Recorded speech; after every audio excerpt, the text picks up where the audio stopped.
നമസ്കാരം. Global fitness അക്കാദമിയിലേക്ക് എല്ലാവരെയും സ്വാഗതം ചെയ്യുകയാണ്. ഇന്നത്തെ ചാപ്റ്റർ നമ്മൾ ചർച്ച ചെയ്യാൻ പോകുന്ന പ്രധാന വിഷയം വയറിനകത്തുണ്ടാകുന്ന ഗ്യാസ്. ഭൂരിപക്ഷം ആളുകൾക്ക് ഉണ്ടാകുന്ന പ്രശ്നമാണ് ഗ്യാസ് കയറുക. അത് ഗ്യാസുമായി ബന്ധപ്പെട്ട ഭയങ്കര അസ്വസ്ഥത. ചില ആളുകൾക്ക് ഇത് സ്ഥിരമായിട്ട് കാണുന്ന ഈ അസ്വസ്ഥത കാണുന്ന ആളുകളുമുണ്ട്. അതുമായി സ്ഥിരമായിട്ട് ഈ ഗ്യാസിന് ഗുളിക കുടിക്കുന്ന ആളുകളുമുണ്ട്. അപ്പോൾ എന്തുകൊണ്ടാണ് ഈ ഗ്യാസ് വരുന്നത്? ഇതിനുള്ള കാരണങ്ങളെക്കുറിച്ചാണ് നമ്മൾ ഈ ചാപ്റ്ററോട് ചർച്ച ചെയ്യുന്നത്. ഇതിനൊരു പ്രധാന കാരണം വേഗത്തിൽ ഭക്ഷണം കഴിക്കുന്നത്. അതായത് ഇന്ന് നമ്മുടെ ജീവിതത്തിൽ ഭയങ്കര തിരക്കാണ്, എല്ലാവരും തിരക്കിലാണ്. അപ്പോൾ സ്കൂളിലോ കോളേജിലോ പോകുന്ന മക്കളാണ്, അല്ലെങ്കിൽ ഒരു ഓഫീസിൽ പോകുന്ന ആളുകളാണെങ്കിലും നേരം വൈകി എഴുന്നേൽക്കുക, പെട്ടെന്ന് കുളിച്ചൊരുങ്ങി പോകുന്ന ആളുകളുണ്ട്. ഇങ്ങനത്തെ ആളുകൾ ഭക്ഷണം വേഗത്തിൽ കഴിക്കും, അല്ലെങ്കിൽ നടന്നുകൊണ്ടൊക്കെ ഭക്ഷണം കഴിക്കും. ഈ സമയത്ത് കൃത്യമായിട്ട് ഭക്ഷണം ചവച്ചരക്കാതെ കഴിക്കുന്നത് കൊണ്ട് ഈ ദഹന പ്രശ്നങ്ങൾ വരാൻ ഗ്യാസ് ഉണ്ടാകാൻ കാരണമുണ്ട്. അതുപോലെ തന്നെ വേഗത്തിൽ കഴിക്കുന്ന സമയത്ത് നമ്മൾ പെട്ടെന്ന് ഭക്ഷണം വിഴുങ്ങുന്ന സമയത്ത് ഭക്ഷണത്തോടൊപ്പം എയർ കൂടി അകത്ത് വരാനും ഇങ്ങനെ ഗ്യാസ് പ്രശ്നം വരാനും കാരണങ്ങളുണ്ട്.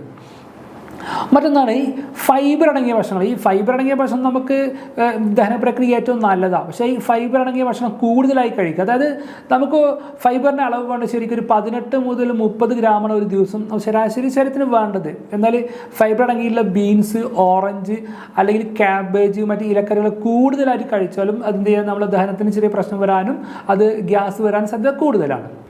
മറ്റൊന്നാണ് പെപ്സി, കൊക്കക്കോള, 7up പോലത്തെ ഗ്യാസ് നിറച്ചിട്ടുള്ള പാനീയങ്ങൾ കുടിച്ചാലും നമുക്ക് ദഹനത്തിന് ചെറിയ പ്രശ്നങ്ങൾ വരാനും നമ്മുടെ വയറിനകത്ത് ഗ്യാസ് നിറയാൻ സാധ്യത കൂടുതലുണ്ട്.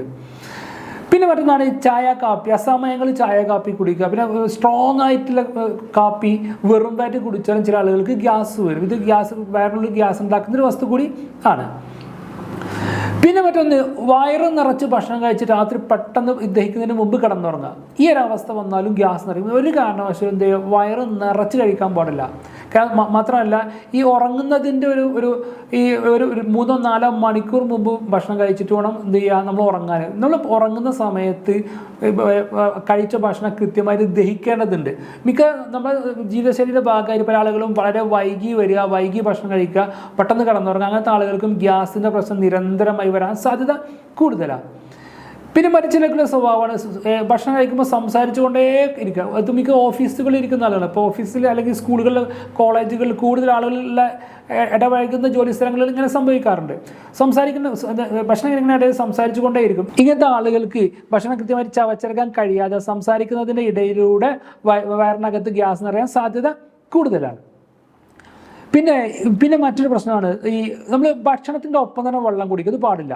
ശരിക്കും വെള്ളം കുടിക്കേണ്ടത് ഭക്ഷണം കഴിക്കുന്നതിന് അരമണിക്കൂർ മുമ്പോ അല്ലെങ്കിൽ ഭക്ഷണം കഴിഞ്ഞതിന് ശേഷം അരമണിക്കൂർ ശേഷം വെള്ളം കുടിക്കേണ്ടത്. ഈ ഭക്ഷണത്തോടൊപ്പം കുടിക്കാൻ പാടില്ല. കാരണം ഭക്ഷണത്തോടൊപ്പം വെള്ളം കുടിച്ചു കഴിഞ്ഞാൽ കൃത്യമായ ദഹന പ്രക്രിയ നടക്കില്ല. അപ്പം ഈ ദഹനരസങ്ങളൊക്കെ എന്ത് ചെയ്യും, ന്യൂട്രലൈസ് ചെയ്യാൻ സാധ്യത കൂടുതലാണ്. ഇതൊക്കെയാണ് സാധാരണയായിട്ട് എന്ത് ചെയ്യുക, വയറിനകത്ത് ഗ്യാസ് വരാൻ കാരണങ്ങൾ. ഇനി ഈ ഗ്യാസ് എങ്ങനെ നമുക്ക് മാറ്റിയെടുക്കാൻ നോക്കാം. അതിനൊരു പ്രധാന ഇതാണ് ഈ ഇഞ്ചി ഇടിച്ച് ചതച്ചിട്ടുള്ള മോരുവെള്ളം കുടിക്കുക, അല്ലെങ്കിൽ തൈര് നമ്മളെ ഭക്ഷണത്തിന് ഭാഗമായി കഴിക്കും. കൂടുതലായി തൈര് കഴിക്കുന്നത് നല്ലതല്ല, എന്നാലും ചെറിയൊരളവിൽ എല്ലാ ദിവസവും ഭക്ഷണത്തോടൊപ്പം തൈര് കഴിക്കുന്നത് നല്ലതാണ്. തൈര് ഒരുപാട് ബാക്ടീരിയകളുണ്ട്. നമ്മുടെ ആമാശയത്തിന് പ്രവർത്തനത്തെ ഉഷാറാക്കുന്ന ഒരുപാട് ബാക്ടീരിയ തൈരിനകത്തുണ്ട്. ഇതിൽ കൂടുതൽ ഏറ്റവും സുപ്രധാനമായിട്ടൊരു മാർഗമാണ് എക്സസൈസ് ചെയ്യുക. എക്സസൈസ് നമ്മുടെ ജീവിതത്തിൻ്റെ ഭാഗമാക്കി മാറ്റുക. ഒരു ദിവസം അരമണിക്കൂറെങ്കിൽ നല്ല രീതിയിൽ എക്സസൈസ് ചെയ്യുക. ഈ സ്ഥിരമായിട്ട് എക്സസൈസ് ചെയ്യുന്ന ആളുകൾക്ക് ഈ ഇത്തരം ഗ്യാസ് പ്രശ്നം വരാൻ സാധ്യത വളരെ കുറവാണ്.